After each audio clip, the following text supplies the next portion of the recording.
I thought I had found my dream job and the perfect mentor. Sarah welcomed me into the marketing department with such warmth and genuine excitement.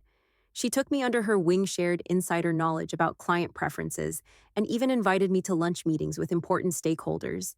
For 6 months, I flourished under her guidance, landing three major accounts that exceeded our quarterly targets. Sarah celebrated every success with me, always saying how proud she was of my growth. I trusted her completely, but trust, I learned, can be the most dangerous gift you give someone who does not deserve it.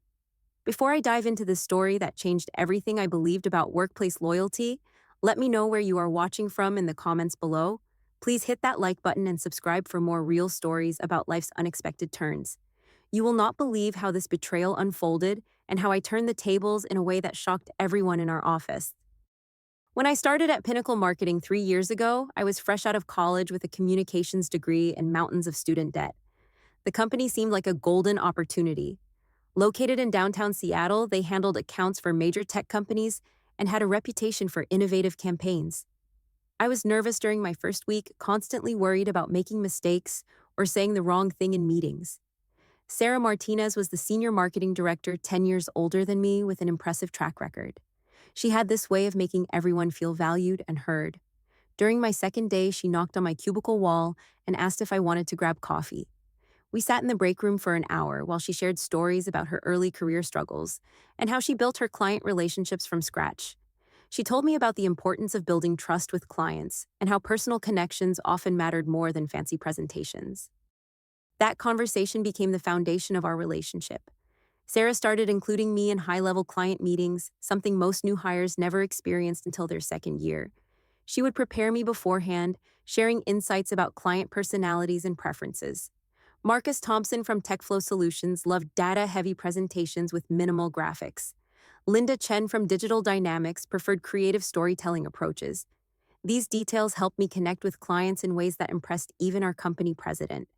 My first major success came 4 months into the job. Sarah had been working on a campaign for Coastal Brewery, a growing craft beer company looking to expand their market reach. The client was frustrated because previous campaigns had not resonated with their target demographic of young professionals. Sarah suggested I take the lead on developing fresh concepts while she provided oversight and guidance. I spent 3 weeks researching brewery culture, visiting local establishments, and interviewing customers about their preferences. My final presentation focused on authentic community connections rather than traditional advertising. I proposed pop-up events in office districts, partnerships with food trucks, and social media campaigns featuring real customer stories. The client loved it immediately and signed a 12-month contract worth $200,000. Sarah was genuinely thrilled about my success. She took me out for dinner that evening and told me how proud she was of my creative thinking. She said I had a natural instinct for understanding client needs and predicted I would become one of the top performers in our department. Her encouragement meant everything to me. Having someone with her experience believe in my abilities gave me confidence to take on bigger challenges.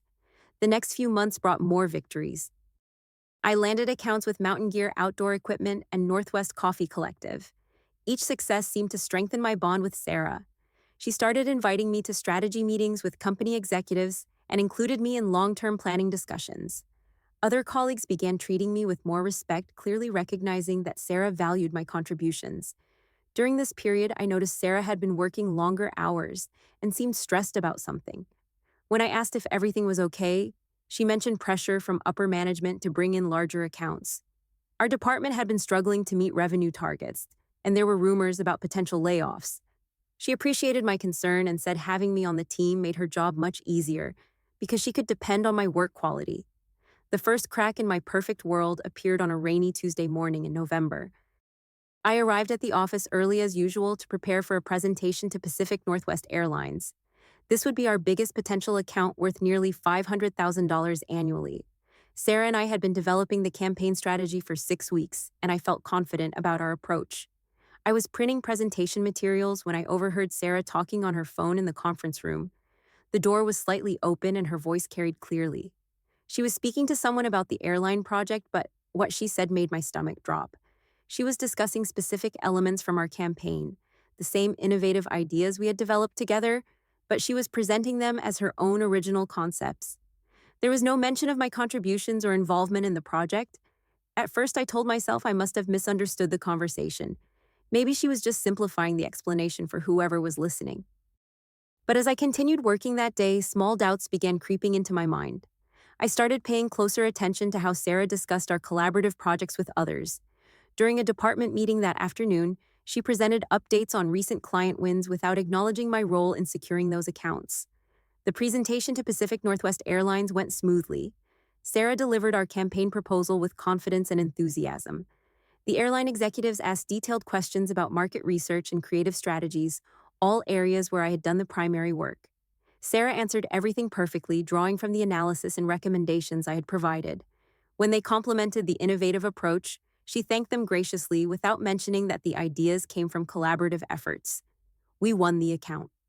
The airline executives called later that week to confirm their decision and praise the exceptional quality of our proposal. Our company president sent a congratulatory email to the entire staff, highlighting Sarah's outstanding work in securing such a prestigious client. My name appeared nowhere in the announcement. I felt confused and hurt, but I tried to rationalize the situation. Maybe this was normal office politics. Perhaps Sarah, as the senior director, was expected to take public credit for departmental achievements. I decided to focus on the positive aspects. Our team had won a major account, which meant job security and potential bonuses for everyone involved. But the doubts continued growing. I started noticing other patterns in Sarah's behavior. During client calls, she would reference insights and strategies without mentioning their sources. In departmental reports, she described successful campaign elements as her own innovations. When executives praised specific creative concepts, she accepted compliments without sharing credit. The situation became more uncomfortable during the office holiday party in December. Several colleagues congratulated me on contributing to recent successes, but their comments suggested they believed my role was minimal. One senior manager mentioned how impressive it was that Sarah could handle such complex projects while also mentoring junior staff. The implication was clear: they saw me as a trainee who was learning from Sarah's expertise, not as someone making substantial contributions. That night, I went home feeling unsettled and questioning my perceptions. Maybe I was being too sensitive or expecting too much recognition. I had learned valuable skills working with Sarah, and perhaps that should be enough. But deep down, I knew something was not right about how my contributions were being erased from the narrative of our shared successes. The breaking point came 3 months later, in a way I never could have anticipated. Our company had been invited to submit a proposal for Evergreen Industries, a major manufacturing company, looking to rebrand their entire corporate identity. This was the kind of career-defining project that could establish someone as a top-tier marketing professional. The account was worth over $1 million and would likely lead to additional opportunities with other major corporations. Sarah asked me to take the lead on initial research and concept development. She explained that Evergreen's executives were looking for a completely fresh perspective on their industry positioning. They wanted to move away from traditional manufacturing imagery and develop a more modern, environmentally conscious brand identity. This type of transformative rebranding was exactly the kind of challenge that excited me most. I threw myself into the project with incredible intensity. I spent weeks studying Evergreen's history, analyzing their competitors, and researching trends in manufacturing marketing. I interviewed employees at different levels to understand company culture and values. I visited their facilities to see their operations firsthand and spoke with customers about their perceptions of the brand. My research revealed fascinating insights about the disconnect between Evergreen's actual environmental practices and their public image. The company had invested heavily in sustainable manufacturing processes and renewable energy, but their marketing materials still reflected outdated industrial stereotypes. I developed a comprehensive strategy that would showcase their environmental leadership while maintaining credibility with traditional manufacturing clients. The creative concepts I proposed were ambitious and innovative. I suggested a campaign called Growing Forward that would highlight Evergreen's commitment to sustainable growth. The visual identity would incorporate organic elements like tree rings and leaf patterns, while maintaining the strong, reliable feel that manufacturing clients expected. We would launch with a series of short documentaries showing their environmental initiatives, followed by print and digital campaigns targeting both B2B and consumer audiences. Sarah was enthusiastic about my concepts and provided valuable feedback about implementation challenges and budget considerations. We spent several late evenings refining the proposal and preparing presentation materials. I felt like we were developing something truly special that could transform how manufacturing companies approach their marketing. 2 weeks before our scheduled presentation to Evergreen, Sarah asked me to compile all my research notes and creative materials. She said she wanted to review everything thoroughly before our final preparation session. I was happy to share my work because I trusted her judgment and valued her input. I sent her detailed files containing market analysis, creative concepts, budget projections, and implementation timelines. The next morning, I arrived at the office to find an email from our company president announcing that Sarah had been selected to present solo to Evergreen Industries. The message explained that this high stakes presentation required a senior level representative who could speak authoritatively about strategic marketing decisions. As the department's most experienced director, Sarah would be handling this crucial opportunity independently. I was shocked and hurt by this decision. After months of intensive work developing the entire campaign strategy, I was being excluded from the presentation entirely. When I approached Sarah about the situation, she seemed genuinely sympathetic, but explained that executive level decisions were beyond her control. She assured me that my contributions would be acknowledged and that successful completion of this project would benefit my career development. The presentation was scheduled for the following Friday. I watched Sarah practice her delivery and felt a growing sense of unease. She was presenting my concepts and insights with complete familiarity, as if she had developed every element herself. When I mentioned specific research findings or creative rationales, she would nod knowingly and add her own interpretations. It became clear that she had fully absorbed my work and was prepared to present it as her own original thinking. Friday morning arrived with unusual tension in the office. Everyone knew that landing Evergreen Industries would be a major victory for our department and potentially save jobs that were threatened by recent budget cuts. Sarah left for the presentation looking confident and professional. I spent the day trying to focus on other projects while constantly wondering how our campaign was being received. Sarah returned that afternoon with incredible news. Evergreen had accepted our proposal immediately and wanted to begin implementation within 2 weeks. The executives were impressed by the innovative approach and strategic thinking behind the campaign. They had specifically praised the thorough market research and creative vision that had gone into developing the rebranding strategy. Our entire department celebrated the victory. The company president sent another congratulatory email highlighting Sarah's exceptional work and strategic brilliance. The announcement described how her innovative thinking and deep industry knowledge had secured this prestigious account. Once again, my name was completely absent from any acknowledgement of the achievement. That weekend, I made a decision that would change everything. I could not continue accepting this situation, and I needed to understand the full extent of what was happening.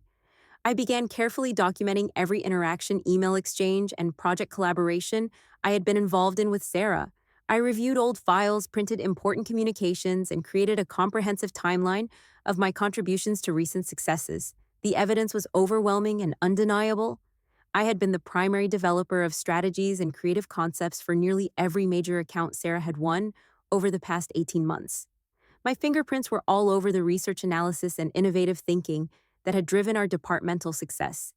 Yet in every external communication and company announcement, Sarah received sole credit for achievements that were fundamentally built on my work.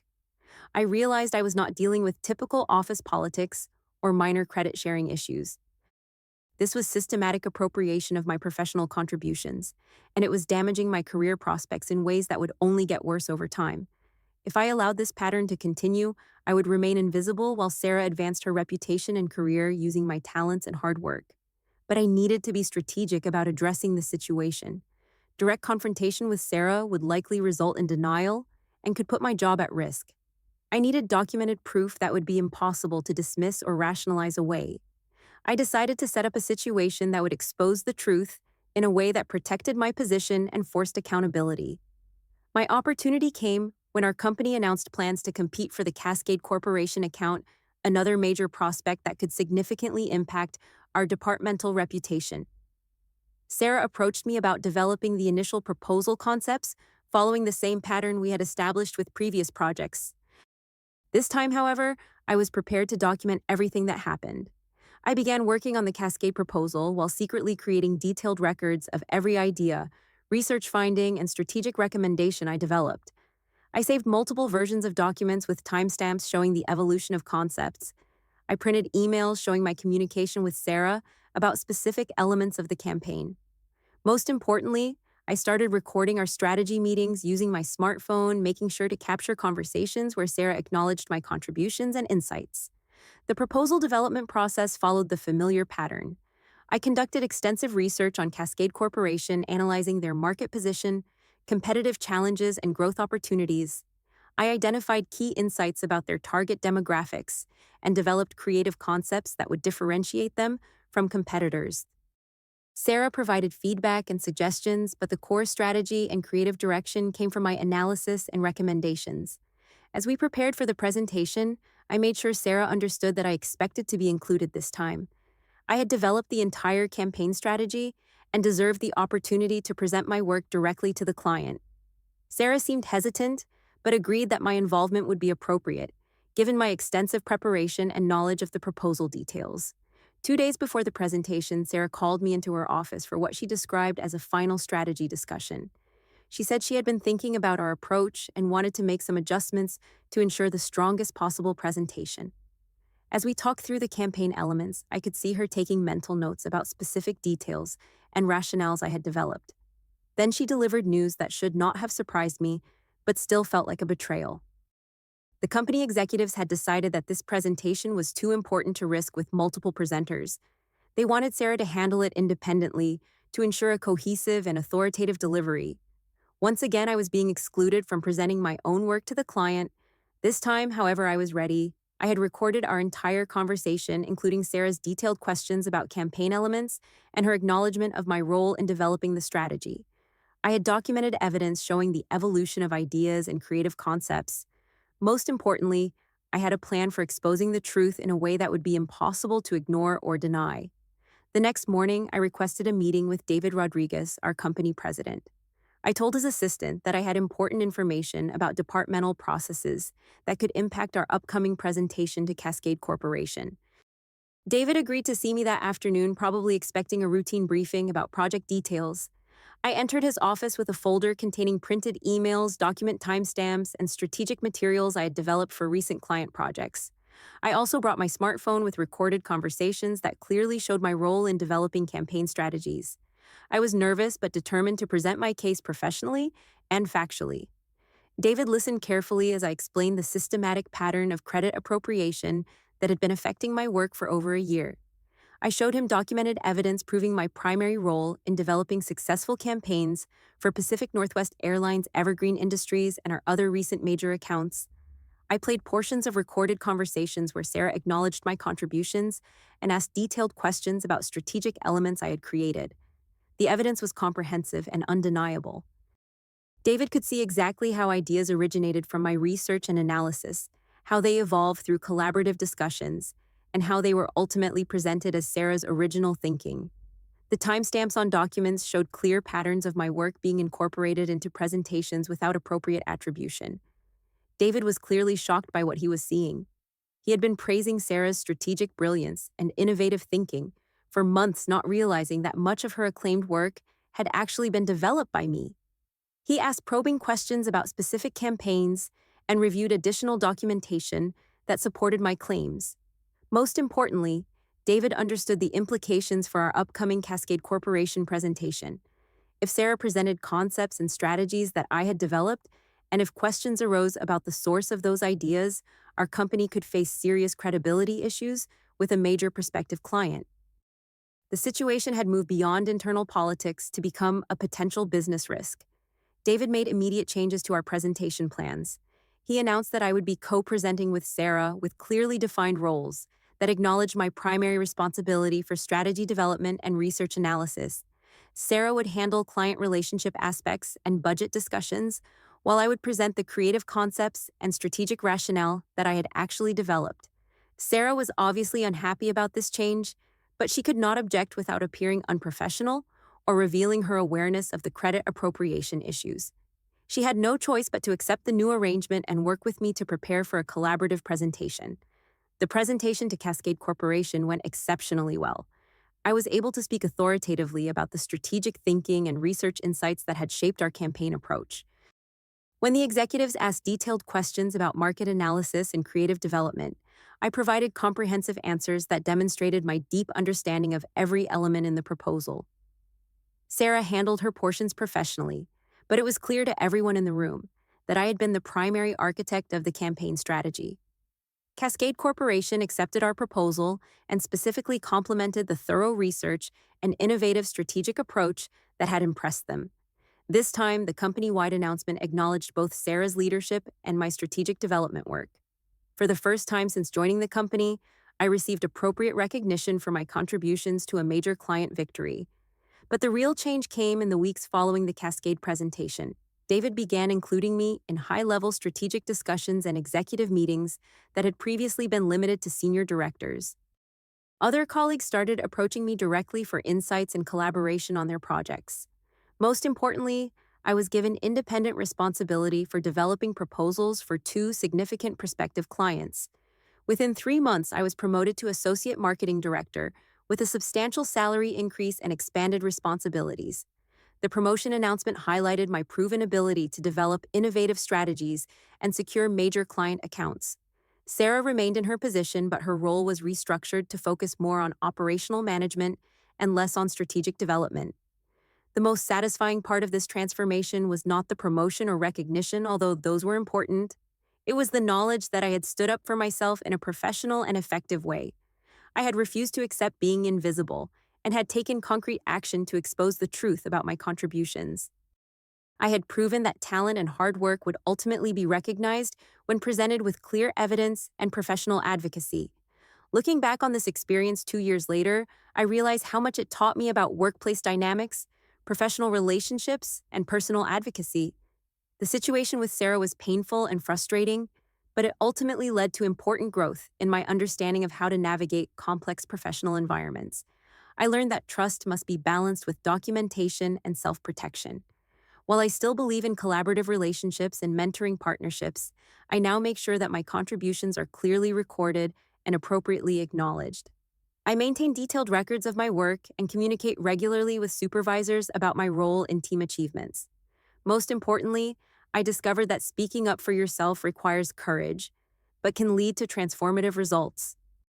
I had been afraid that challenging Sarah would damage my career or create conflict that would hurt my reputation.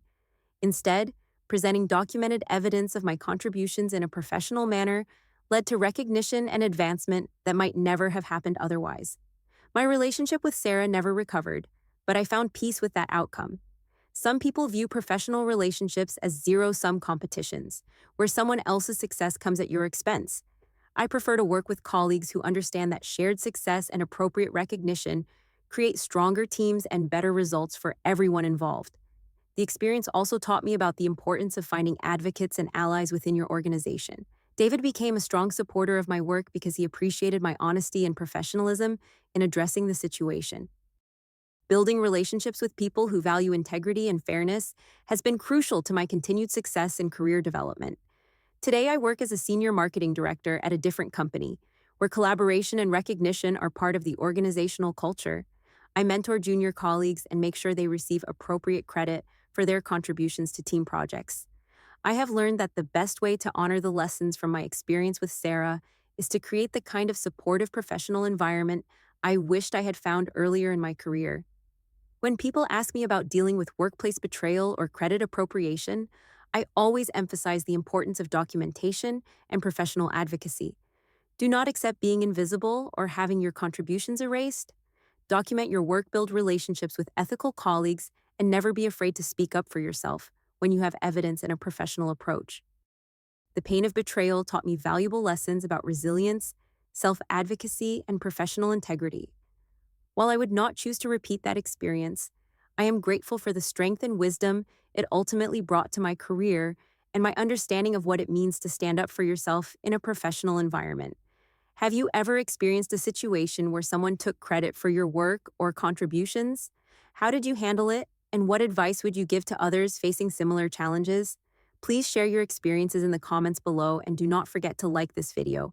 If my story resonated with you, subscribe for more real stories about navigating workplace challenges and building authentic professional relationships. Share this video with anyone who might benefit from hearing about the importance of self-advocacy and professional integrity. Thank you for listening to my story, and remember that your voice and contributions matter, even when others try to silence or erase them. Keep standing up for yourself and believing in your own worth.